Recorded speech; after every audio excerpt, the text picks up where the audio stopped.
எபேசியருக்கு எழுதின நிருபம் 3ஆம் அதிகாரம் 16வது வசனத்தை வாசிங்க. எபேசியர் 3:16 வாசிங்க. நீங்கள் அவருடைய ஆவியினாலே உள்ளான மனுஷனில் வல்லமையாய் பலப்படவும், விசுவாசத்தினாலே கிறிஸ்து உங்கள் இருதயங்களில் வாசமாயிருக்கவும், நீங்கள் அன்பிலே வேரூன்றி நிலை பெற்றவர்களாகி, சகல பரிசுத்தவான்களோடும் கூட கிறிஸ்துவனுடைய அன்பின் அகலமும் நீளமும் ஆழமும் உயரமும் என்னதென்று உணர்ந்து, அறிவு கெட்டாத அந்த அன்பை அறிந்து கொள்ள வல்லவர்களாகவும், தேவனுடைய சகல பரிபூரணத்தாலும் நிறையப்படவும், அவர் தமது மகிமையினுடைய ஐசுவரியத்தின்படியே உங்களுக்கு அனுக்கிரகம் பண்ண வேண்டுமென்று வேண்டிக் கொள்ளுகிறேன். பவுல் சொல்றார் 16ல், நீங்கள் அவருடைய ஆவியிலே உள்ளான மனுஷன் வல்லமையாய் பலப்படுவோம். ஆவியிலே பலப்படுதல் என்றால் என்ன? ஆவியிலே உள்ளான மனுஷன் பலப்படுதல். இந்த கடைசி காலத்தில் இருக்கிற உபதேசங்களில், கள்ள உபதேசங்களில் ஒன்று பரிசுத்த ஆவியானவர் இல்லை என்பது. ஒரு கூட்டம் பரிசுத்த ஆவியானவரே இல்லைன்னு சொல்கிறாங்க. இன்னொரு குரூப் என்ன சொல்கிறாங்க? பரிசுத்த ஆவியானவர் இருக்கிறார், ஆனால் ஆள் தத்துவமெல்லாம் கிடையாது. அவர் ஒரு பவர் இருக்கிறார், அவ்வளோதான். எப்படி நம்ம இப்போது வரங்கள் பற்றிலாம் பேசுகிறோமோ அதே மாதிரி பரிசுத்த ஆவியானவருங்கிறது ஒருத்தர். அது நீங்கள் தேவனாக அதில் கன்சிடர் பண்ணக்கூடாது அப்படின்னு சொல்லி அது ஒரு ஆள் தத்துவமாக கொண்டு வரக்கூடாது அப்படின்னு சொல்கிறாங்க. இன்னொரு குரூப் என்ன சொல்லுது அப்படின்னு கேட்டிங்கன்னா, பரிசுத்த ஆவியானவருங்கிறது பரலோகத்தில் இருக்கக்கூடியதான சில காரியங்களை குறித்து சொல்லப்பட்டிருக்கே ஒழிய, பூமியில் இந்த பரிசுத்தாவின் அபிஷேகம், நம்ம சொல்லக்கூடியதான ஆவியில் பலப்படுதல், ஆவியானவர் நடத்துகிறார், இப்படிலாம் சொல்கிறோமே, அதெல்லாம் இல்லைன்னு சொல்கிறாங்க. உண்மையிலே பரிசுத்த ஆவியானவர், பரிசுத்தாவின் அபிஷேகம் அப்படின்னு இருக்குதா? இப்போ ஒரு உபதேசம் என்ன சொல்லுது அப்படின்னு கேட்டிங்கன்னு சொன்னால், நீங்கள் பரிசுத்தாவினால தான் சுவிசேஷமே கேட்டீங்க, அதனால் பரிசுத்தாவின் அபிஷேகம்லாம் ஒன்று கிடையாது, பரிசுத்தாவியானவர் முன்னாடியே உங்கள் கூட தான் இருக்கிறாரு அப்படின்னு ஒரு வசனத்தை வச்சுட்டு சொல்கிறாங்க. எந்த வசனத்தை வச்சு சொல்கிறாங்க? வாசிங்க. 1 பேதுரு புஸ்தகம் 1ஆம் அதிகாரம் 12வது வசனத்தை வாசிங்க. தங்கள் நிமித்தமல்ல, நமது நிமித்தமே இவைகளை தெரிவித்தார்கள் என்று அவர்களுக்கு வெளியாக்கப்பட்டது. பரலோகத்திலிருந்து அனுப்பப்பட்ட பரிசுத்த ஆவியினாலே உங்களுக்கு சுவிசேஷத்தை பிரசங்கித்தவர்களை கொண்டு. உங்களுக்கு சுவிசேஷம் பிரசங்கித்தவர்களே. அப்போ பரிசுத்த ஆவியினால தான் உங்களுக்கு என்ன செய்யப்பட்டது? சுவிசேஷமே பிரசங்கிக்கப்பட்டது. அப்படி இருக்கும்போது நீங்கள் ரட்சிக்கப்படும் போதே ஆவியானவர் என்ன செஞ்சிட்டாரு? உங்ககிட்ட வந்துட்டாரு. அப்போது திடீர்னு அதென்ன பரிசுத்தாவின் அபிஷேகம் பெறதுன்னு சொல்கிறீங்க அப்படின்னு அவங்க சொல்கிறாங்க. அதனால் நீங்கள் பரிசுத்தான அபிஷேகம்லாம் இல்லை, நிறைய பேர் சொல்கிற மாதிரி நீங்கள் நம்பாதீங்க, பரிசுத்தான அபிஷேகம்லாம் இல்லை. ஏன்னா நீங்கள் எப்போ ரட்சிக்கப்பட்டீங்களோ அப்போயே ஆவியானவர் உங்கள் கூட இருந்ததுனால தான் நீங்கள் என்ன பட்டீங்க? ரட்சிக்கவே பட்டீங்க. அப்படி இருக்கும்போது அது என்ன பரிசுத்த ஆவியின் அபிஷேகம்னு ஒன்று சொல்கிறீங்க அப்படின்னு சொல்கிறேன். இது ஒரு உபதேசம் இருக்குது, இப்படி ஒரு உபதேசம் இருக்குது. இது ஒரு பெரும்பான்மையான கூட்டத்தால் நம்பப்படுகிறது. அவங்க அதனால தான் பரிசுத்தாவின் அபிஷேகத்தை நம்ப மாட்டாங்க, பெற மாட்டாங்க. அப்படிலாம் ஒன்றும் இல்லைங்க, ஏன்னா பரிசுத்த ஆவியானவர் இருக்கிறதால நம்ம ரட்சிக்கவே பட்டோம், அதனால் தனியாக ஒரு அபிஷேகம் அப்படின்ற மாதிரிலாம் சொல்லுவாங்க. ஆனால் ஆவியானவரோடு நாம் நெருங்குவதில் ஒரு ஸ்டாண்டர்ட் இருக்குது. உண்மையிலேயே சுவிசேஷம் பரிசுத்த ஆவியானவர் நமக்கு சொன்னார், ஒரு ஆளை வச்சு நமக்கு சொன்னார். இந்த வசனத்தின்படி நீங்கள் வாசித்த 1 பேதுரு 1:12 படி பரிசுத்த ஆவியானவர் தான் சுவிசேஷம் சொல்ல நமக்கு காரணமாக இருந்தார். அது யாரோ ஒருத்தர் நமக்கு சொன்னாங்க, பரிசுத்த ஆவியானவர் மூலமாக நாம் ரட்சிக்கப்பட்டோம். அந்த வசனத்தை கேட்டு விசுவாசத்தினாலே ரட்சிக்கப்பட்டோம். இருதயத்தில் விசுவாசித்து வாயில் அறிக்கை பண்ணோம், ரட்சிக்கப்பட்டோம். ஆனால் இதோட ஆவியானவருக்கும் நமக்கு இருக்கிற தொடர்பு முடிஞ்சிருச்சா, இப்படியே இருக்குதா அப்படின்னு கேட்டிங்கன்னா இல்லை. இதுக்கு அடுத்த ஸ்டாண்டர்ட் ஒன்று இருக்குது. இதுக்கு அடுத்த ஸ்டாண்டர்டு தான் பரிசுத்த ஆவியானவர் உங்களுக்குள்ளே வருதல். இப்போ ஆவியானவர் வெளியிருந்து உங்களை என்ன பண்ணுறாரு? சபைக்கு நேராக நடத்துகிறாரு, அதாவது ரட்சிப்புக்கு நேராக நடத்துகிறாரு. ரட்சிக்கப்பட்ட நீங்கள் அடுத்து எங்கே வரீங்க? சபைக்கு வரீங்க. இதுதான் தேவனுடைய திட்டம். ஒரு குரூப்பு சபைக்கே வர வேணான்னு சொல்லுது, அதை விட்டுருவோம். அவங்க என்ன சொல்லிடுவாங்கன்னா, சபைக்கெல்லாம் எதுக்குங்க போயிட்டு, அதெல்லாம் தேவையில்லை, நீங்கள் ரட்சிக்கப்பட்டாலே போதும், பரலோகத்துக்கு போயிடலாம் அப்படிங்கிறவங்களாம் இருக்கிறாங்க. ஆனால் வசனம் சொல்லுது, ரட்சிக்கப்பட்டவர்களே கர்த்தர் அனுதினமும் சபையில் சேர்த்தார். சபைனா அமைப்பு, கூட்டமைப்பு, நம்ம எல்லாரும் சேர்ந்து இருக்கிறது தான் சபை, கட்டடம் அல்ல, நாம் தான் சபை. ஸோ அப்போ ஆண்டவர் கொண்டு வந்து சபையில் சேர்க்குறார். ஸோ வெளியிருந்து உள்ளே கூட்டு வந்தது ஆவியானவர் தான். நம்ம ரட்சிக்கப்பட்டு சபைக்கு வந்தோம். இதுக்கு அடுத்த லெவல் ஒன்று இருக்குது. இதோட முடிஞ்சிடல ஆவியானவரோட லெவல். இதுக்கு அடுத்த லெவல் ஒன்று இருக்குது, அதுதான் பரிசுத்த ஆவியினுடைய அபிஷேகம் நம்ம சொல்கிறோம். இயேசு கிறிஸ்து சொல்கிறாரு, உன்னதத்திலிருந்து பலன் உங்களிடத்தில் வருகிற வரைக்கும் நீங்கள் போய் என்ன செய்யுங்க? எருசலேமிலே காத்திருங்கள் அப்படின்னு சொல்கிறார். ஸோ அந்த பரிசுத்த ஆவியானவர் வந்து நிரப்புறார் நம்மளை. அதுக்கு பேர் தான் அபிஷேகம். அப்போஸ்தலர் நடபடிகள் 2ஆம் அதிகாரம் 2-3 வசனங்களை வாசிங்க. அப்பொழுது பலத்த காற்று அடிக்கிற முழக்கம் போல வானத்திலிருந்து சடுதியாய் ஒரு முழக்கம் உண்டாகி அவர்கள் உட்கார்ந்திருந்த வீடு முழுவதையும் நிரப்பிற்று. அல்லாமலும் அக்கினிமயமான நாவுகள் போல பிரிந்திருக்கும் நாவுகள் அவர்களுக்கு காணப்பட்டு அவர்கள் ஒவ்வொருவர் மேலும் வந்து அமர்ந்தது. இதான் பரிசுத்தாவினுடைய அபிஷேகம். ஆவியினாலும் அக்கினியினாலும் அபிஷேகம் பண்ணுகிறார்னு இருக்கு இல்லையா? அக்கினிமயமான நாவுகள் வந்து அமர்ந்தது. ஸோ இது வந்து பேசிக்காக உங்களுக்கு தெரியும். ஆனால் பெரும்பான்மையாக ஒரு கூட்டத்துக்கு இன்றைக்கி வெளியே ஒரு விதமான உபதேசம் போயிட்டு இருக்குது. அந்த உபதேசத்தில் பரிசுத்த ஆவி கிடையாது, அபிஷேகம் கிடையாதுன்னு சொல்கிறதுனால அவர்களுக்கும் இதை சொல்லணுன்றதுனால சொல்கிறோம். ஸோ பரிசுத்தாவின் அபிஷேகம் என்பது நிச்சயமாக உண்டு. ஒரு காலகட்டம் வரைக்கும் ஆசாரியர்கள் ஆசாரிப்பு கூடாரத்தை நடத்தி கொண்டிருந்தார்கள். அவர்களுக்கு வேதம் கொடுக்கப்பட்டது. அதுக்கு பிறகு நியாயாஸ்திரிகள், அது வேரபாரகர், இப்படிலாம் இருந்தாங்க. அடுத்த காலகட்டத்தில் சபை, நம்முடைய சபைகள் வரும் பொழுது இப்போ நமக்கு போதிக்கிறது யாருன்னா ஆவியானவர் தான் சபைக்கு என்ன செய்கிறாரு? போதிக்கிறார். எப்படி சுவிசேஷம் சொல்கிறதுக்கு ஆவியானவர் ஒரு ஆளை யூஸ் பண்ணி சுவிசேஷம் நமக்கு சொன்னார்னு 1 பேதுருல வாசித்தோமோ, அதே மாதிரி சபையில் போதிக்கிறதுக்கும் ஆவியானவர் ஆட்களை செலக்ட் பண்ணுறார். சிலரை அப்போஸ்தலராகவும், சிலரை போதகராகவும், சிலரை மெய்ப்பராகவும், சபைக்குள்ளே சிலரை தீர்க்கதரிசியாகவும் வச்சிருக்கிறார். அப்போ அவங்க சபைக்குள்ளே இருந்து ஆவியானவர் கொடுக்கறதான தூதை வாங்கி நமக்கு தராங்க. அது அவங்க வாங்கி நமக்கு தர்றது. ஆனால் அந்த வசனம் உங்களுக்குள்ளே கிரியை செய்ய வேண்டுமென்றால் உங்களுக்குள்ளே ஆவியானவர் இருக்கணும். ஆவியானவர் உங்களுக்குள்ளே இருந்தால் தான் வேத வாக்கியங்களுடையதான அர்த்தம் உங்களுக்கு புரியும், ஆழம் தெரியும். இப்போ நீங்கள் வாசித்த வசனத்தில், எபேசரில் வாசித்ததை, கர்த்தருடைய ஆழம், அகலம், நீளம், உயரம் எல்லாத்தையும் நமக்கு சொல்லி கொடுக்கறது யாருன்னு கேட்டிங்கன்னா பரிசுத்த ஆவியானவர் தான். அவர் தான் நமக்குள்ளே இருந்து நடத்துகிறார். அப்போ அந்த பரிசுத்த ஆவியினுடைய அபிஷேகம் என்பது ரொம்ப ரொம்ப முக்கியம். பரிசுத்த ஆவியானவரை நீங்கள் பெற்றுக்கொண்ட பிறகுதான் வசனத்தினுடைய ஆழத்துக்கே நீங்கள் போவீங்க. ஏன்னா வேத வாக்கியங்களெல்லாம் தேவ ஆவியானவராலே அருளப்பட்டிருக்கிறது. ஒரு ஆத்தர் வந்து என்ன சொல்கிறாரோ அதுதான் சரியான வியூ. எனக்கு ஆண்டவர் சொல்லி கொடுத்ததை நான் உங்களுக்கு சொல்கிறேன். நம்மக்கிட்ட பொதுவாகவே 2-3 வியூ இருக்கும் வசனத்தில். ஒரு வியூ என்ன அப்படின்னு கேட்டிங்கன்னா, நமக்கு போதிக்கிறவங்க, இப்போ நாங்கள் உங்களுக்கு சொல்லி கொடுக்குறோம், எங்களுடைய வியூ ஒன்று உங்கள்கிட்ட இருக்கும். அதை வந்து நீங்கள் கேட்டுக்கிட்டே இருக்கிறீங்க. இது ஒரு வியூ. இது இல்லாமல் நீங்கள் வாசிக்கும் போது உங்களுக்கு ஒரு வியூ அதில் ஒன்று கிடைக்கும். நீங்கள் அதை வாசிக்கும் போது உங்களுக்கு ஒன்று தெரியும். இது ஒரு வியூ. ஆனால் உண்மையிலேயே ஆவியானவருடைய வியூ ஒன்று இருக்குது. வேத வாக்கியத்தை அவர் தான் எழுதினார் இல்லையா? அவரோட வியூ ஒன்று இருக்குது. அதை கேட்டு வாங்கணும். அப்படி வாங்கும்போது தான் அந்த வசனத்தினுடைய உண்மையான அர்த்தம் உங்களுக்கு புரியும். நான் சொல்ல உங்களுக்கு புரியுதா? இப்போ பவுலுக்கிட்ட பார்த்தீங்கன்னா சபை மூப்பர்கள் எழுதி கொடுத்தது அவர் கையில் இருந்துச்சு. அதை போய் அவங்க என்ன பண்ணுறாங்க, சபைகள் தோறும் பிரசங்கம் பண்ணினார்கள் அப்போஸ்தலர் நடபடிகள் சொல்லுது. எல்லா இடத்துலையும் போய் சொன்னாங்க. அதே நேரத்தில் பவுல் என்ன பண்ணுறாரு, நியாயப்பிரமாணத்தையும் கரைச்சி குடிச்சிருக்கிறாரு. அவர் சொல்கிறாரு, நியாயப்பிரமாணத்தினால் நீங்கள் என்ன செய்ய முடியாது, குற்றம் சாட்ட முடியாதுன்ட்டார். நியாயப்பிரமாணத்திலையும் கரைச்சி குடிச்சிட்டார்.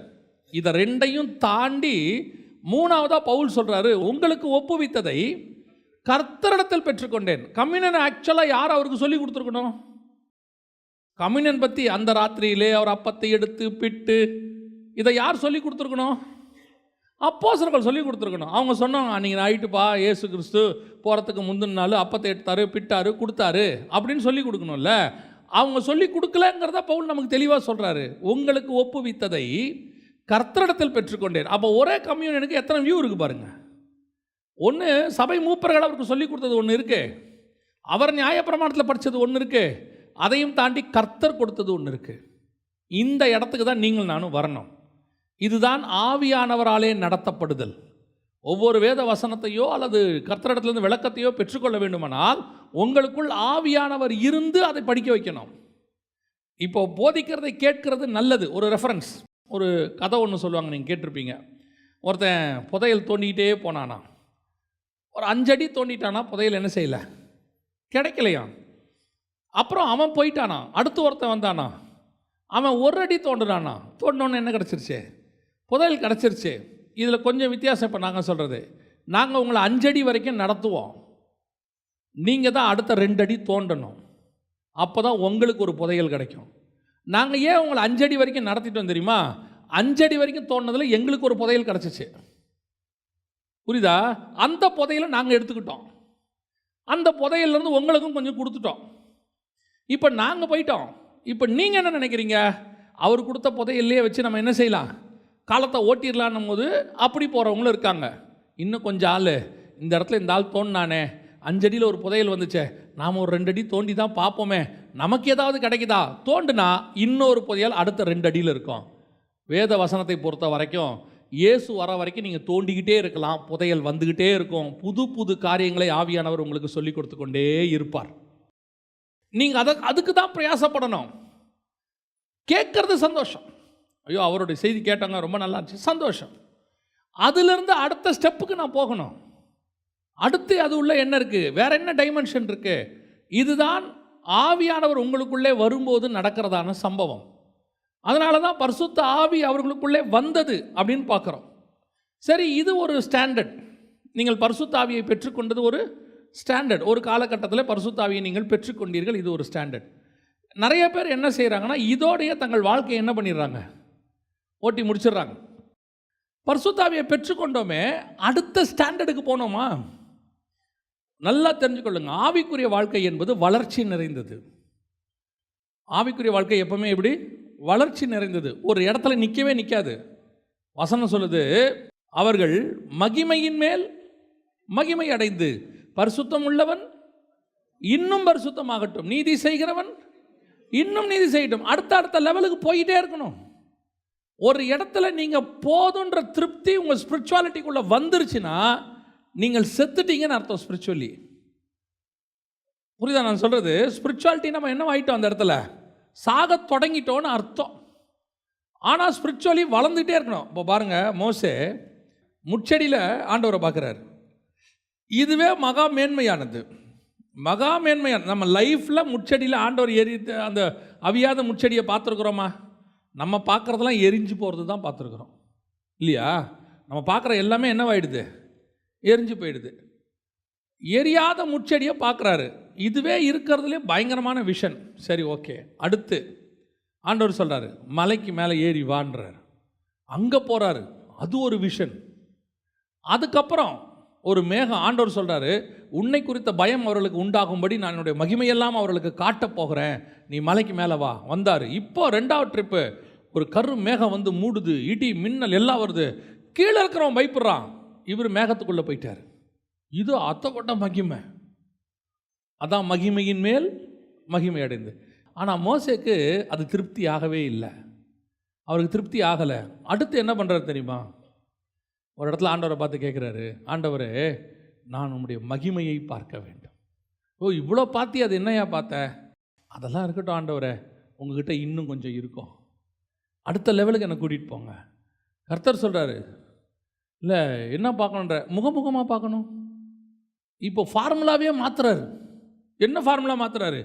என் அண்டையில் ஒரு இடம் உண்டு, கண்மலை வெடிப்புண்டு, நீ அங்கே வா, கரத்தில் மூடுறேன், நான் கடந்து போகிறேன், அப்போ கூட முன்னாடி பார்க்க மாட்டேன், பின்புறத்தை பார்ப்பேன்.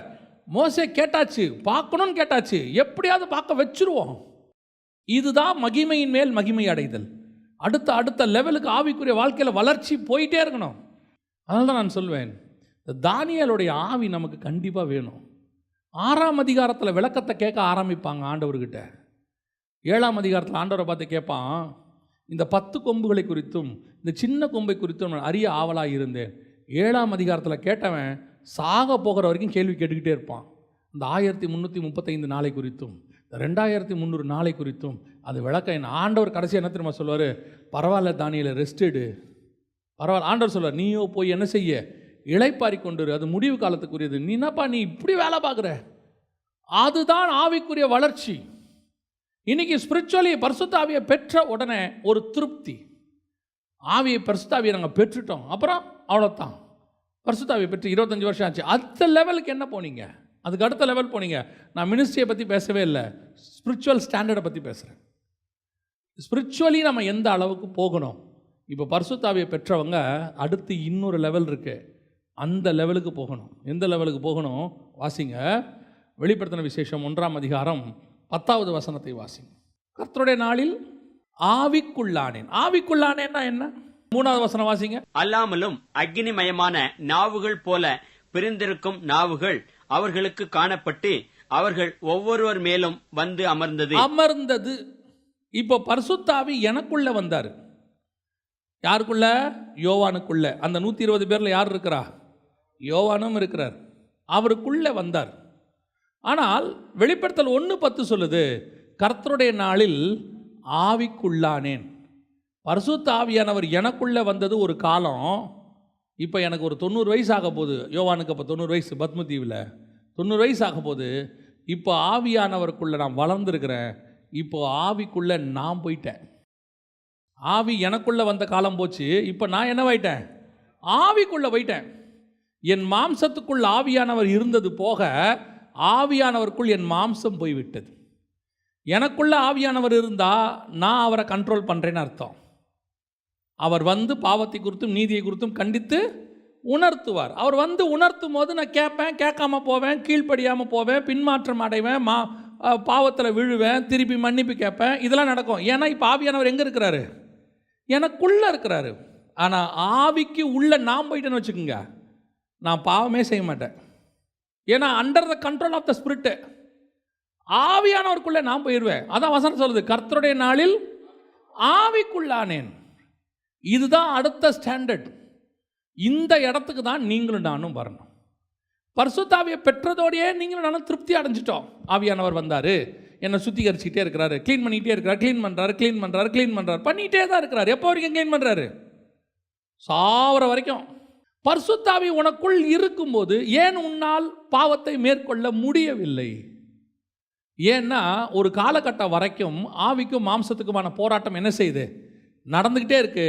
நீங்கள் பிரயாசப்படணும். நான் ஒரு காலகட்டத்தில் என்ன செய்ய போகிறேன்? ஆவிக்கு உள்ளே போயிட போகிறேன். ஆவிக்கு உள்ளே நான் போயிட்டேன்னா அதற்கு பிறகு நான் 100% ஆவியானவருடைய கண்ட்ரோலுக்கு கீழே போயிடுவேன். அப்படி போயிட்டா உங்களால் பாவம் செய்யவே முடியாது. ஏன்னா உங்கள் மாம்சத்துக்கு அப்போ வேலையே இருக்காது. உங்கள் மாம்சம் செத்தவனை போல் இருக்கும். உங்கள் மாம்சம் கண்ட்ரோல்டாக இருக்கும். அந்த ஆவிக்குள்ளே போகிற அனுபவத்தை தான் ஆண்டவர்கிட்ட கேட்கணும். ஆண்டவரே, நான் என்ன செய்யணும்? ஆவிக்குள்ளாகிற அனுபவம். இப்போ பரிசுத்த ஆவியானவர் உங்களுக்குள்ளே வந்துட்டார்.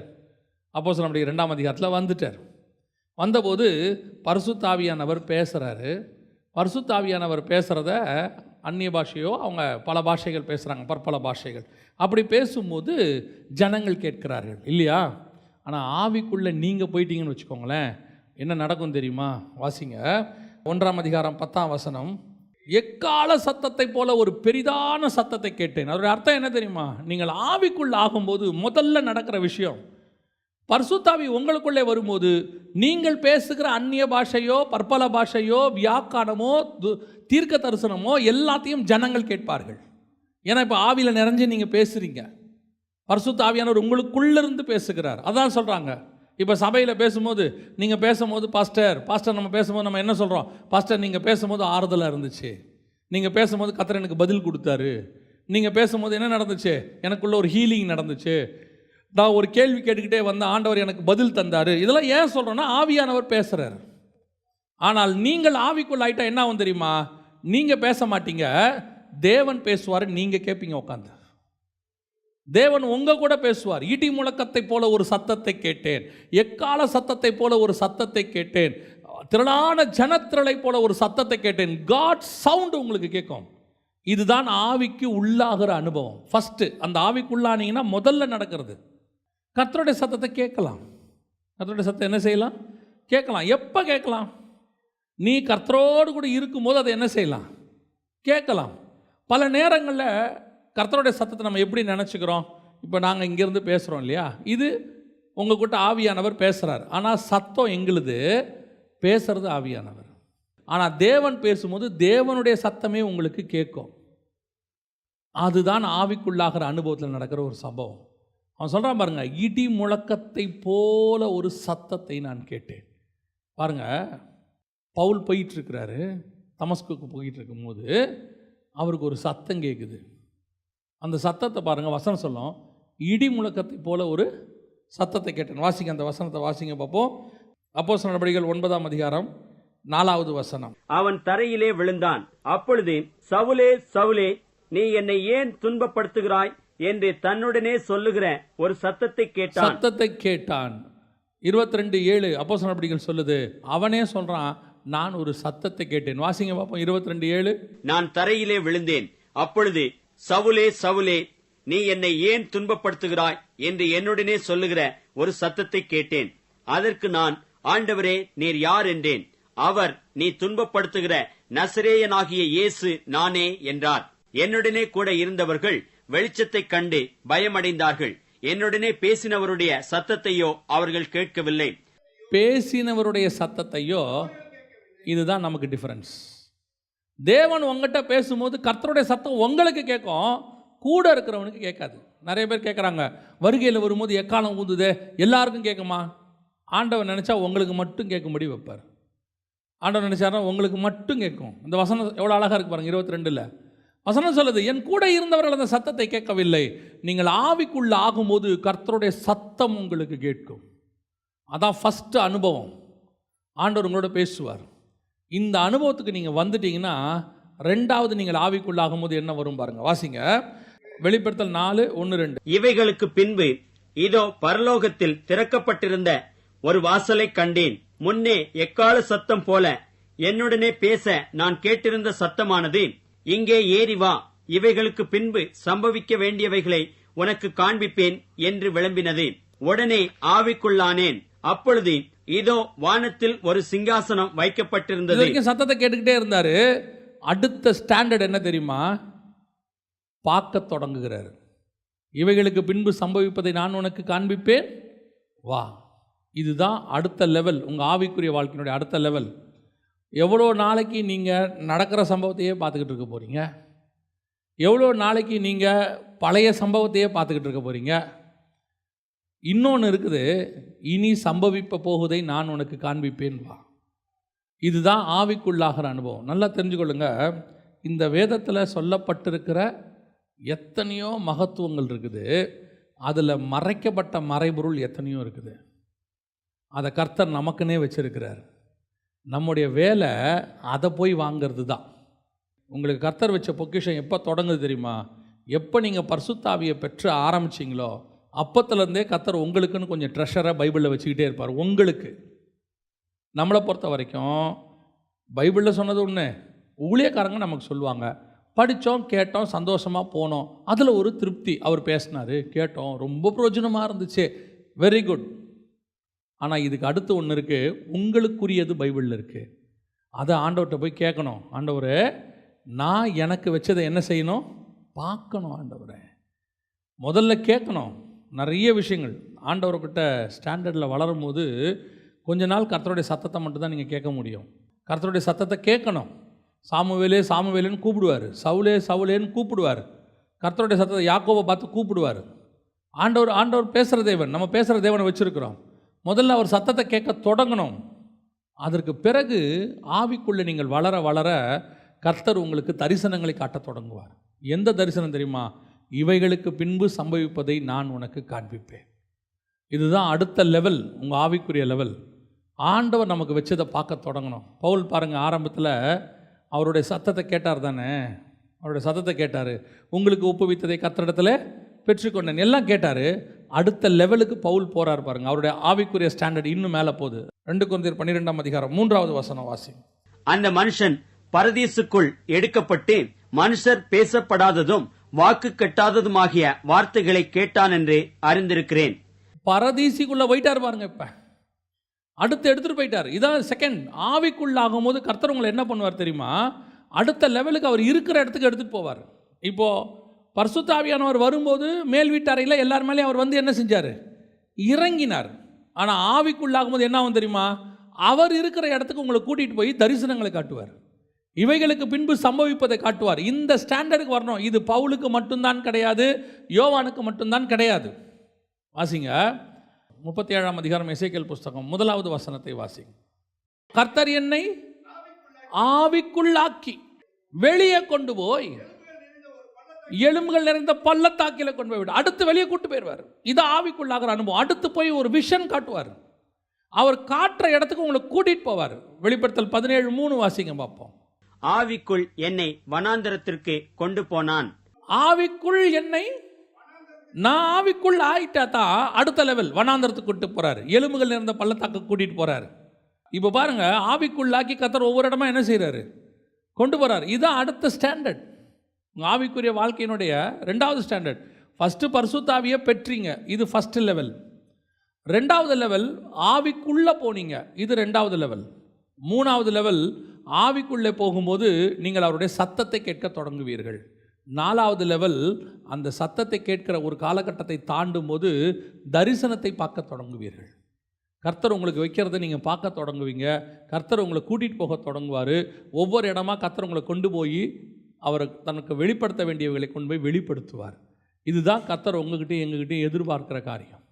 இன்றைக்கி நாம் இந்த லெவலுக்கே வரமாட்டோம்.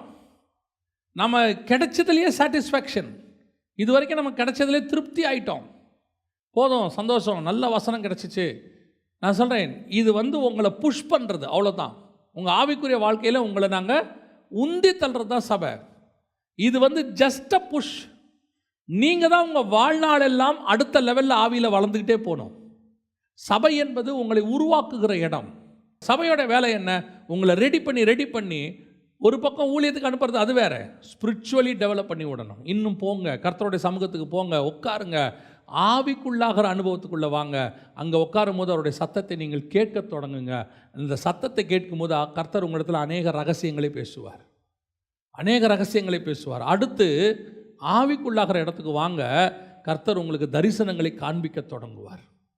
இதுதான் கர்த்தர் கொண்டு போகிற அடுத்த ஸ்டாண்டர்ட். எவ்வளோ பெரியதான ஒரு மகிமை பாருங்கள். ஆண்டவர் சொல்கிறார் மோசேயை பார்த்து, ஒரு மனுஷனோடு முகமுகமாய் பேசுகிறது போல் நான் என்ன செய்கிறேன், அவனோடு கூட நான் பேசுகிறேன். ஒரு சிநேகிதனோடு கூட பேசுகிறது போல் பேசுகிறேன். இதெல்லாம் எதுக்கு பைபிளில் கொடுத்து வச்சுருக்கிறாங்க? இதெல்லாம் கர்த்தர் நமக்கு பைபிளில் கொடுத்து வச்சுருக்கான நோக்கம் என்ன? ஏதோ சம்பவத்தை கதை மாதிரி படிக்கிறதுக்கா? ஓ, மோசே சூப்பர் ஹீரோங்க இல்லைங்க, அவர் நம்மை போல ஒரு பாடுள்ள ஒரு மனுஷன். அவங்க ஆவிக்குரிய வாழ்க்கையை வளர்த்துக்கிட்டாங்க, ஸ்டாண்டர்ட் ஆகிட்டாங்க. நம்ம அடுத்த லெவலுக்கு போகணுங்கிற இடமே இல்லை. ஒரு வெளிப்பாடு கிடைச்சா அதுலேயே வாழ்க்கையை ஓட்டி முடிச்சிடுறோம். ஏதோ ஒரு காரியம் கிடைச்சோன்னா அதுலேயே திருப்தி அடைஞ்சிடுறோம். ஆண்டவர் சொல்கிறார், இன்னும் போங்க. உங்களுக்குன்னு ஆவிக்குரிய வாழ்க்கையில் கர்த்தர் வச்சுருக்கிறத வாங்க தொடங்குங்க. ஃபஸ்ட்டு இன்றைக்கி ஸ்டார்ட் பண்ணுங்கள். அப்படி ஸ்டார்ட் பண்ணும்போது உங்களுக்குன்னு ஆண்டவர் வேதத்தில் எந்த பகுதியில் வச்சுருக்கிறாரோ அதை கர்த்தர் பேசுவார். அதை கர்த்தர் பேசும்போது உங்களுக்கு கிடைக்கிற ஒரு ஆவிக்குரிய அனுபவம் தனி. அது ஒரு சந்தோஷம், அதெல்லாம் இருக்கும். அதோடைய எக்ஸாம்பிள், அது கர்த்தர் பேசினாருங்கிறதுக்கு ஒரு அர்த்தம் என்னென்னா, ஜனங்கள் உங்களுடைய வார்த்தைக்கு தாகமாய் காத்திருப்பார்கள். அவங்க சொல்லுவாங்க, இந்த மாதிரி வார்த்தைகளை நாங்கள் கேட்டதே கிடையாது. கர்த்தர் உங்கள் மூலிமா இருந்து என்ன செய்கிறாரு, பேசுகிறாரு. இதெல்லாம் சாட்சி சொல்லுவாங்க. நீங்கள் நல்லா கவனித்து பாருங்கள், யோவான்கிட்ட ஏன் ஜனங்க வந்தாங்க? அவங்ககிட்ட அற்புதமும் கிடையாது, அடையாளமும் கிடையாது. யோவான் ஒரு அற்புதத்தையும் செய்யவில்லைன்னு வசனம் சொல்லுது. ஆனால் அவன் கர்த்தருடைய ஆவியில் நிரம்பி பேசத் தொடங்கினான். ஜனங்கள் வார்த்தையை நோக்கி ஓடி வர தொடங்கினார்கள். அந்த தேவன் தான் உங்களோடும் இருக்கிறார். இது அடுத்த ஸ்டாண்டர்ட், ஆவிக்குள்ளாகிற அனுபவம். இதையும் தாண்டி இன்னொரு லெவல் இருக்குது. நீங்கள் இந்த லெவலுக்கே இப்படி சொல்லிக்கிட்டு இருக்கிறோம், இதையும் தாண்டி இன்னொரு லெவல் இருக்குதான்னா இன்னும் ஒரு லெவல் இருக்குது. அந்த லெவல் ஸ்பிரிச்சுவலி டாப் லெவல். வாசிங்க, வெளிப்படுத்தின விசேஷம் 10ஆம் அதிகாரம் 3-4 வசனங்களை வாசி. சிங்கம் கர்ஜிக்கிறது போல மகா சத்தமாய் ஆர்ப்பரித்தான். அவன் ஆர்ப்பரித்த போது 7 இடிகளும் சத்தமிட்டு முழங்கின. அவ்வேழு இடிகளும் தங்கள் சத்தங்களை முழங்கின போது நான் எழுத வேண்டும் என்றிருந்தேன். அப்பொழுது 7 இடிமுழக்கங்கள் சொன்னவைகளை நீ எழுதாமல் முத்திரை போடு என்று வானத்திலிருந்து ஒரு சத்தம் உண்டாக கேட்டேன். இப்போ முதல் லெவல்ல இருந்து ரெண்டாவது லெவலுக்கு அவர் வந்தார். எந்த லெவலுக்கு வந்தார்? கேட்கறதுல இருந்து எதுக்கு வந்தார்?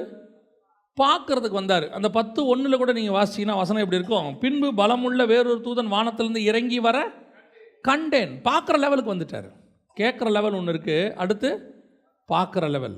இதை தாண்டி 3வது லெவல் ஒன்று இருக்குது. இது என்ன தெரியுமா? இப்போ இந்த வெளிப்படுத்தின விசேஷத்தை யோவானுக்கு கொடுக்கும்போது கர்த்தர் சொன்ன வார்த்தை என்னன்னா, இவைகளை 7 சபைகளுக்கு எழுத சொல்கிறார். இப்போ 7 சபைகளுக்கு எழுத சொன்ன ஆண்டவர் ஒவ்வொரு காரியமாக சொல்லிக்கிட்டே வராரு. அப்புறம் காண்பிக்க தொடங்குறாரு. பார்த்துக்கிட்டே வரான், எல்லாத்தையும் எழுதுறான், பார்க்குறான், கேட்குறான், எழுதுறான், பார்க்குறான், கேட்குறான், எழுதுறான், எழுதிட்டே வரான். திடீர்னு ஒரு 7 இடிமுழக்கம் சத்தம் கேட்குது. அந்த சத்தத்தை கேட்டோன்னா அதை எழுத போகிறான். அது வெறும் இடிமுழக்கம் கிடையாது, அதுக்கு பின்னாடி என்ன இருக்குது? ஏதோ ஒரு அர்த்தம் இருக்குது. இப்போ பவுல் கூட வரும்போது கர்த்தர் பேசினார். ஜனங்களுக்கு அதை கேட்கவில்லை. அவ்வளோதான், ஜனங்கள் அதை கேட்கவில்லை. இன்னொரு இடத்துல பவுல் சொல்வார், கேட்டாங்க அவங்களுக்கு புரியலம்பார். அப்போஸ்தலர் நடவடிக்கைகள் 9ஆம் அதிகாரத்திலேயே வாசிங்க 4வது வசனத்தை. அவன் தரையிலே விழுந்தான். அப்பொழுது சவுலே, சவுலே, நீ என்னை ஏன் துன்பப்படுத்துகிறாய் என்று தன்னுடனே சொல்லுகிற ஒரு சத்தத்தை கேட்டான். அதற்கு அவன், ஆண்டவரே, நீர் யார் என்றான். அதற்கு கர்த்தர், நீ துன்பப்படுத்துகிற இயேசு நானே. முள்ளில் உதைக்கிறது உனக்கு கடினமாம் என்றார். அவன் நடுங்கி திகைத்து, ஆண்டவரே, நான் என்ன செய்ய சித்தமாயிருக்கிறீர் என்றான். அதற்கு கர்த்தர், நீ எழுந்து பட்டணத்துக்குள்ளே போ, நீ செய்ய வேண்டியது அங்கே உனக்கு சொல்லப்படும் என்றார். அவனோடு கூட பிரயாணம் பண்ணின மனுஷர்கள் சத்தத்தை கேட்டும் ஒருவரையும் காணாமல். அப்படின்னா என்ன அர்த்தம்? இவங்களுக்கு ஒரு சத்தம் கேட்டது, ஆனால் என்னன்னே புரியல, அது ஒன்றுமே தெரியல. இன்னும் ஒன்று கேட்குது, பேசினவருடைய சத்தத்தை அவர்கள் கேட்கவில்லை. இடி முழக்கத்தை மாதிரி இருக்குது கேட்கறதுக்கு இடி. இப்போ நமக்கு இந்த வசனம் என்ன சொல்லுது? 10ஆம் அதிகாரம் 7 இடி முழக்கங்கள் சொன்னவைகளை நான் எழுத வேண்டும் என்று இருந்தேன். அப்போ அதில் என்னமோ இருந்திருக்கு, என்ன ஒன்று இருக்கு. இப்போ கர்த்தர் சொல்கிறாரு, அதை எழுதாத, அதை என்ன பண்ணிரு. அப்புறம் எதுக்கு அவன்கிட்ட சொன்னார்? அது அவன்கிட்ட சொன்னதுக்கு காரணம் என்ன? ஆசியாவில் உள்ள சபைகளுக்கு எழுதுன்னு சொன்னதெல்லாம் அவனும் எழுதிக்கிட்டே வரான். அவரும் சொல்கிறாரு, எழுதுறாரு.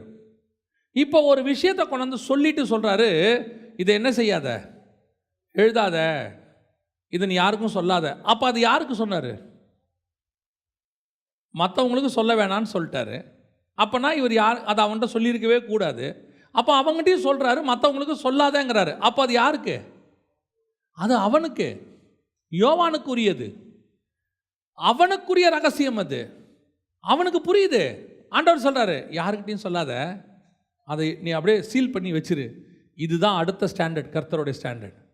எல்லாருக்கும் சொல்கிறத உங்கள் மூலிமா பேசுகிற ஆண்டவர் உங்களுக்குன்னு சில ரகசியங்களை பரலோகம் பேசும். உங்களை நம்பி பரலோகம் சில விஷயத்தை சொல்லும். இதை முத்திரை போடு, ஆனால் சொல்லுவார் ஆண்டவர், மற்றவங்ககிட்ட சொல்லாதேம்பார். நம்ம பசங்க சொல்லுவாங்க தெரியுமா, ஸ்கூலில் படிக்கும்போது ஒன்று சொல்லிட்டு இது அவங்ககிட்ட சொல்லிடாத அப்படிம்பாங்க. இதே ஸ்டாண்டர்ட் தான் ஆண்டவர் சொல்கிறாரு. ஏன்னா ட்ரஸ்ட், பரலோகம் உங்களை என்ன செய்ய தொடங்குது? ட்ரஸ்ட், நம்ப தொடங்குது. உங்ககிட்ட நான் ஒரு விஷயத்தை சொன்னால் அது வெளியே போகாது. அதான் பரலோகம் நம்ம மேலே வச்ச நம்பிக்கை. அந்த நம்பிக்கையை மனுஷன் மேலே யார் வைக்கிறது? தேவன் வைக்கிறார். நாம் தேவன் மேலே நம்பிக்கை வைக்கிறது வேற, அது இயல்பு, அது உண்மை, அது நடக்கும். தேவன் நம்புகிற மனுஷன் நாம் இருக்கிறோம் பாருங்க, அதுதான் இருக்கிறதுலே ஸ்பிரிச்சுவல் ஸ்டாண்டர்ட். கர்த்தர் நம்பி பரலோகத்தில் வந்து ஒரு ரகசியத்தை ஒரு மனுஷங்கிட்ட சொல்கிறார் பாருங்களேன், இதெல்லாம் இருக்குது வச்சுக்கோ, ஆனால் யார்ட்டையும் சொல்லிடாத. ஏன் அவனை நம்புறாருன்னா, அவன் சொல்ல மாட்டான்னு அவருடைய நம்பிக்கை. அப்போ பரலோகம் உங்களை எண்ணி நம்புதா? பரலோகத்தின் நம்பிக்கைக்கு உரியவர்களாய் நீங்களும் நானும் இருக்கிறோமா? இன்றைக்கி நம்மக்கிட்ட பரலோகம் அந்த நம்பிக்கை வைக்கலை. பரலோகம் நம்மளை நம்பலை. பரலோகம் நம்புச்சுன்னா கர்த்தர் வெறும் வார்த்தைகளை மாத்திரம் நம்ம கொடுக்க மாட்டார், சத்தியத்தை மட்டும் கொடுக்க மாட்டார். இது ஒரு ஸ்டாண்டர்டு. இதையும் தாண்டி கர்த்தர் ரகசியத்தை பேசுவார். உங்களோட உட்காந்து வந்து என்னோட உட்காந்து கர்த்தர் என்ன செய்வார்? பல நேரத்தில் ஆவிக்குள்ளாக்கி கர்த்தர் கூட்டிகிட்டு போய் சொல்கிற விஷயம் மற்றவங்களுக்கு, இது அவங்ககிட்ட போய் சொல்லு, இதை இவனுக்கு சொல்லு, 7 சபைகளுக்கு சொல்லு, மோவாபியர்களுக்கு சொல்லு, நீ போய் யோனா கிட்ட சொல்வார், நீ போய் நினிவே ஜனங்கிட்ட சொல்லு, அதெல்லாம் ஓகே. ஆனால் யாருக்கிட்டையும் சொல்லாதன்னு ஒரு விஷயத்த சொல்கிறார் பாருங்க, அதுதான் ரொம்ப முக்கியம். பல நேரங்களில் பைபிளில் வாசித்து பாருங்க, சில விஷயங்களை நம்மக்கிட்ட சொல்லாமல் அப்படியே ஊழியக்காரங்க தள்ளிட்டே போவாங்க. இவைகளை குறித்து எழுத எனக்கு மனம் இல்லைம்பாங்க, இவைகளை குறித்து எழுத எனக்கு சமயம் இல்லைம்பாங்க. அப்படின்னா என்ன அர்த்தம்னா, ஆவியானவர் அந்த இடத்துல என்ன செய்ய விரும்பலை, அதை சொல்ல விரும்பலைன்னு அர்த்தம். ஆனால் பல ரகசியங்களை ஆவியானவர் நம்மோடு கூட பேச விரும்புகிறார். சபையோடு கூட மட்டுமல்ல, தனிப்பட்ட முறையில் உங்களோடும் என்னோட உட்காந்து தேவன் பேச விரும்புகிறார். நம்ம என்றைக்காவது அந்த அவைலபிலிட்டிக்குள்ளே வந்திருக்கிறோமா? முதல்ல அவைலபிலிட்டினா நேரம்.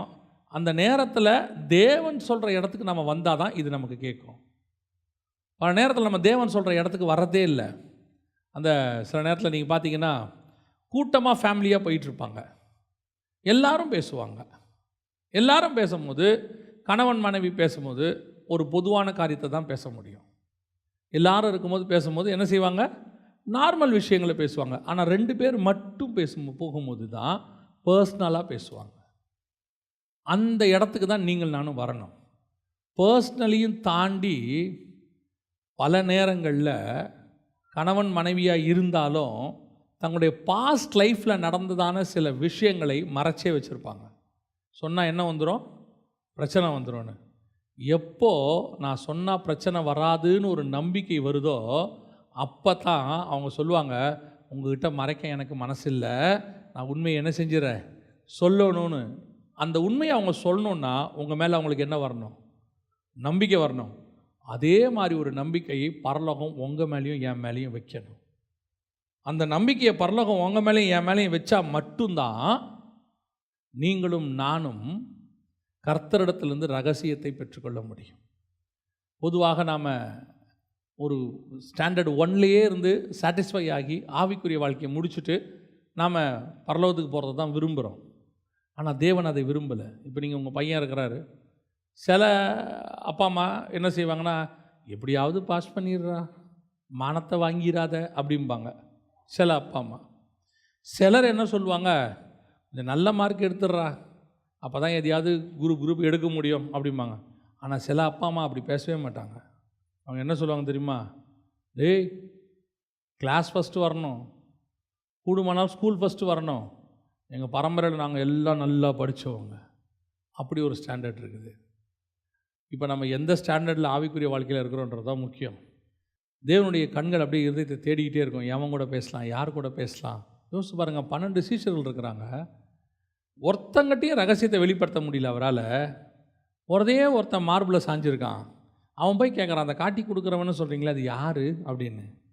யாருக்கிட்டையும் சொல்லாத தேவன் அவங்ககிட்ட சொல்கிறாரு, இந்த துணிக்கையை யார் கையில் கொடுக்குறனோ அவன்தான்றார்.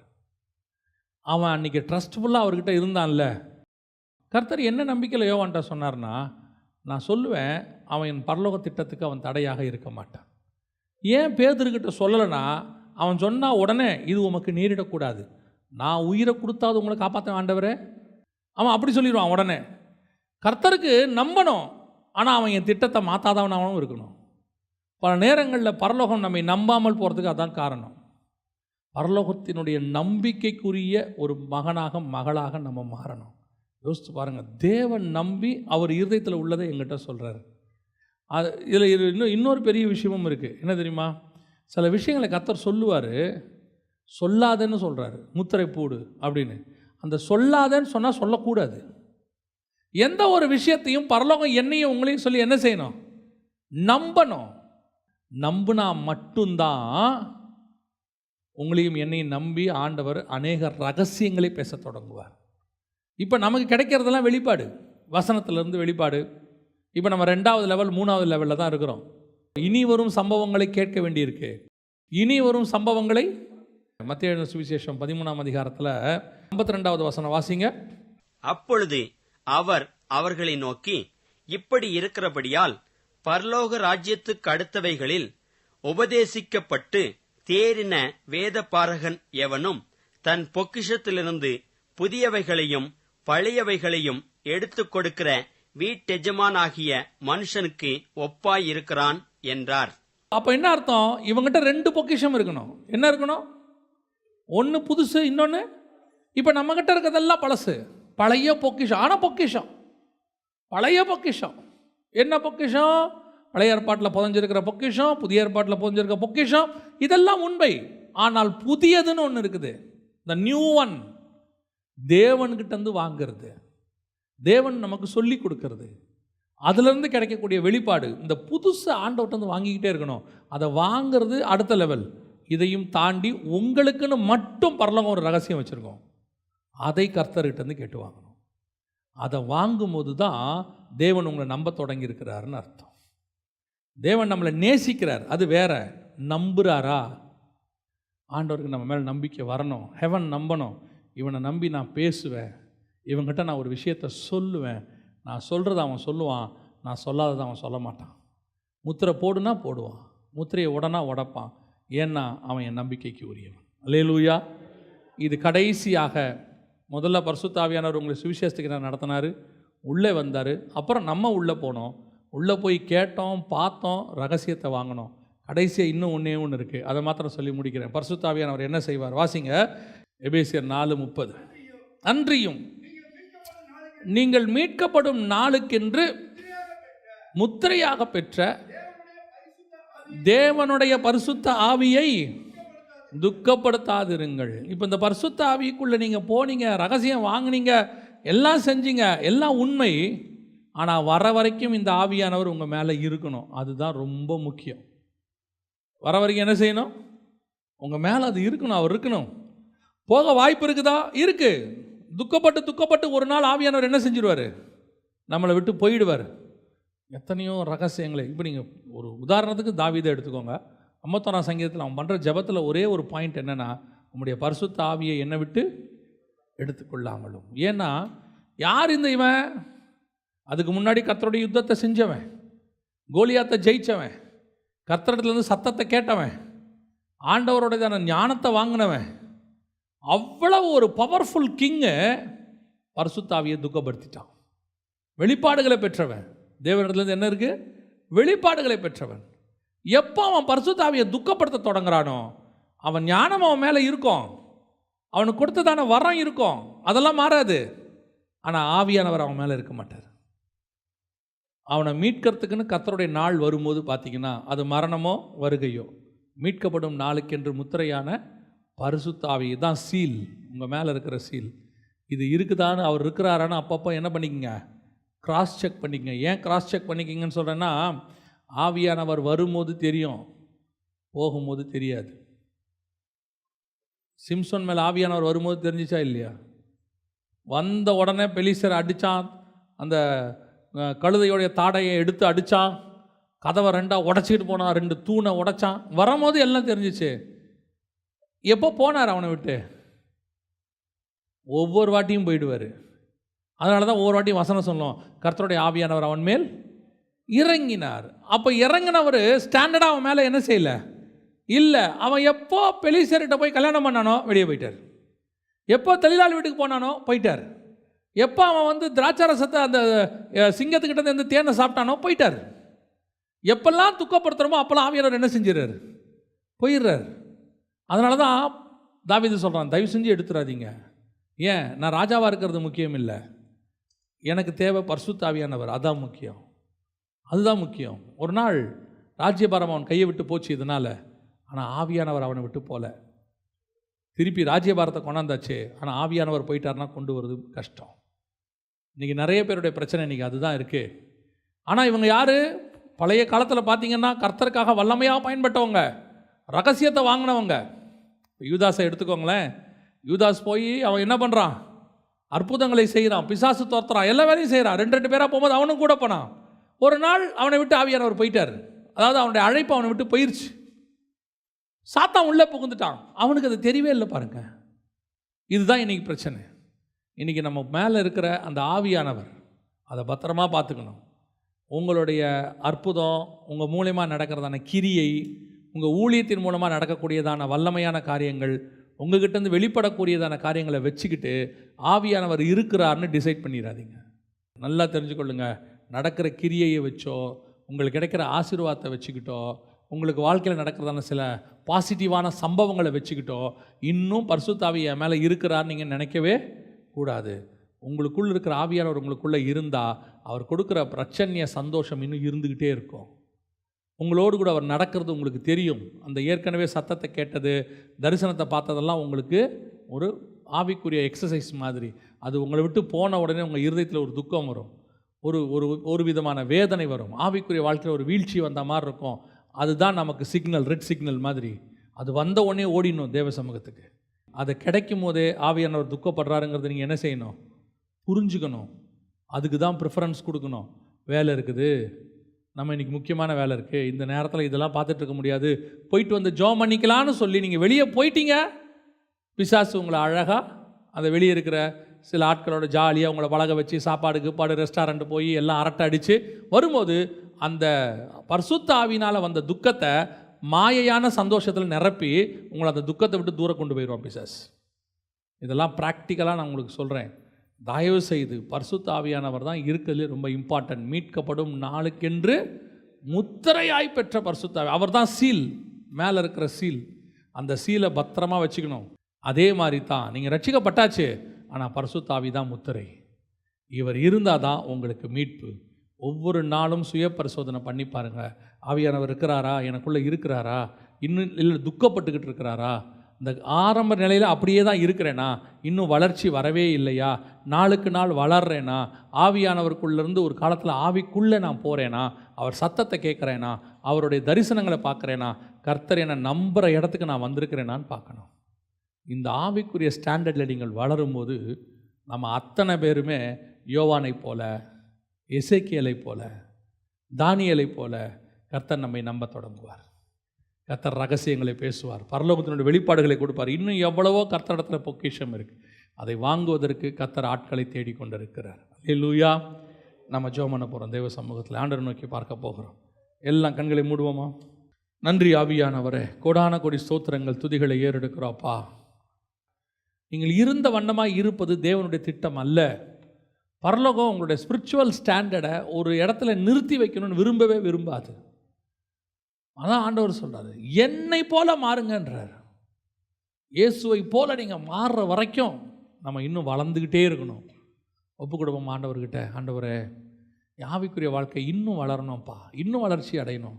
நீ உலகத்தில் எவ்வளவு வளர்ச்சி அடைஞ்சாலும் ஒரு நாள் அது எல்லாம் உன்னை விட்டு போயிடும், உன்னை விட்டு போயிடும். பாருங்கள், ஆவியில் வளர்ந்த எலியா வளர வளர வளர கடைசியில் உயிரோட பரலோகத்துக்கு போகிற அளவுக்கு அவன் ஸ்பிரிச்சுவலி வளர்ந்துட்டான். நம்மை போல ஒரு நாள் மரணத்துக்கு பயந்து ஓட்ட மனுஷன்தான் அவன்.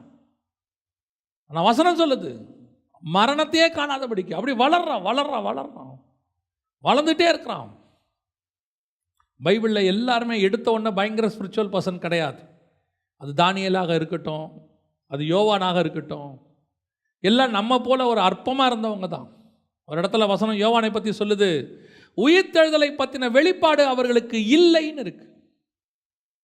யோவான் எழுதின சுவிசேஷத்தில் கடைசியாக இயேசுவை பார்க்க ஓடி வருவாங்க. அவர் உயிர்த்தெழுந்திருப்பார். அந்த இடத்துல வசனம் சொல்லும், யோவானும் பேதுருவையும் பார்த்து, அவர்களுக்கு அவர் உயிர்த்தெழுந்ததான வெளிப்பாடு அவர்களுக்கு இல்லைன்னு இருக்கும். வசன அறிவு அவங்களுக்கு இல்லைன்னு இருக்கும். அதுதான் நம்மளை மாதிரி அவங்களும் சாதாரணமாக இருந்தவங்க தான். ஆனால் பரிசுத்த ஆவியை பெற்ற பிறகு வளர்ச்சி அடைந்து ஒரு நாள் யோவான் ஆவிக்குள்ளாகிற அனுபவத்துக்கு போகிறான். போய் தரிசனங்களை பார்க்கிறான், சத்தத்தை கேட்கிறான். கடைசியில் தேவன் அவனை நம்பி 7 இடி முழக்கத்தினுடைய காரியங்களை சொல்கிறார், ரகசியத்தை சொல்கிறார். அதுதான் கர்த்தர் உங்கள் மேலே என் மேலே வச்சிருக்கிற எக்ஸ்ட்ரீம் லெவல். ஹெவன் வந்து சொல்லணும், ரகசியத்தை சொல்லணும். ஒருத்தருடைய அனுபவத்தை நான் உங்களுக்கு சொல்கிறேன். அநேக நேரங்களில் கர்த்தர் பூமியில் நடக்கிற சம்பவத்தை அவர்கிட்ட வந்து சொல்லுவாராம். இதுக்காக ஜெபம் பண்ணு. அவர் ஜெபிப்பார்.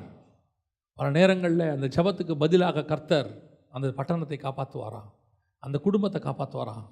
சில நேரங்களில் கர்த்தர் துக்கமாக சொல்லுவாராம், அவர்கள் மனம் திரும்பலை, அவங்கள காப்பாற்ற முடியாது. ஆனால் நான் சொல்கிறேன், அந்த ஆள் யார் தெரியுமா? ஏதோ பெரிய ஊழியக்காரனோ அல்லது உலகத்தை கலக்கிற ஊழியக்காரனோ கிடையாது. ஒரு கிராமத்துக்குள்ளே இருக்கிற ஒரு சின்ன தாயார், ஒரு படிப்பறிவு இல்லாத தாயார். அந்த தாயார் ஒரு மாதிரி ஃபோன் பண்ணும்போது சொன்னாங்க, ஆண்டவர் எனக்கு சொல்லுவாரியா, அவங்களுக்கு ஜெபம் பண்ண சொல்லி சில காரியங்களை என்கிட்ட சொல்லுவாரியா. பாருங்க, பரலோகம் அந்த தாயாரை நம்புது. பாருங்க, அதுக்கு படித்தவங்க படிக்காதவங்கன்னு கணக்கு கிடையாது. அதுக்கு ஆவிக்குரிய ஸ்டாண்டர்ட் தான் கணக்கு. ஆண்டவர் உங்களை என்னையும் நம்புகிறாரா? பரலோகம் பேசுதா? ஆண்டவர் உங்களை என்னை நம்பி பேசுகிறாரா? அந்த இடத்துக்கு நம்ம வரணும். ஆசை, ஆண்டவரே என்னோட பேசுங்கப்பான்னு சொல்லு. ஒப்பு கொடுத்து ஜெபம் பண்ணுவோமா? தேவன் சமூகத்தில் கரங்களை உயர்த்தி ஆண்டவரை நோக்கி, ஆண்டவரே நீர் நம்புகிற மனுஷனாக மாறணும். ஆண்டவரே, எங்கள் சர்வ வல்லமை உள்ள தகப்பனே, நாங்கள் நீர் நம்புகிற மனுஷனாய் மாறணும். நீர் நம்புகிற மனுஷனாய் மாறணும். ஆண்டவரே, ஒரு நாளும் தகப்பனே உங்களுடைய நம்பிக்கைக்கு நாங்கள் பாத்திரவான்களை இல்லாதபடி போயிடவே கூடாது. தகப்பனே, எங்களை விட்டு எது எடுபட்டு போனாலும் உங்கள் நம்பிக்கை மட்டும் எங்களை விட்டு போயிடவே கூடாது. ஆண்டவரே, பரிசுத்த ஆவியானவர் மட்டும் எங்களை விட்டு போயிடவே கூடாது. அவரை துக்கப்படுத்திடவே கூடாது. அந்த முத்திரை எங்களை விட்டு போயிடவே கூடாது. நீர் வரும் அளவும் ஆண்டவரே அந்த முத்திரை எங்கள் மேலே இருக்கட்டும். எங்களை நம்புங்க ஆண்டவரே, எங்களோடு கூட பேசுங்க ஆண்டவரே. உங்கள் நம்பிக்கைக்கு உரியவங்களை எங்கள் சபை மாறட்டும், எங்கள் ஒவ்வொரு விசுவாசியும் மாறட்டும், எங்கள் ஊழியக்காரங்களாம் அப்படி மாறட்டும். மோசேயை போல, யோவானை போல, தானியேலை போல இவங்களும் மாறட்டும் ஆண்டவரே. உங்கள் நம்பிக்கைக்கு உரியவங்களாக மாறட்டும். கர்த்தர் பரலோகத்திலிருந்து உங்ககிட்ட பேச வந்தேன்னு நீங்கள் சொல்கிற ஒரு நம்பிக்கைக்குரிய மனுஷங்களை நாங்கள் எல்லாருமே மாறட்டும் ஆண்டவரே. உடைய கிருபையுள்ள கரத்தில் தாழ்த்துகிறோம் எங்கள் ஆண்டவர் இயேசுவின் நாமத்தில் பிதாவே.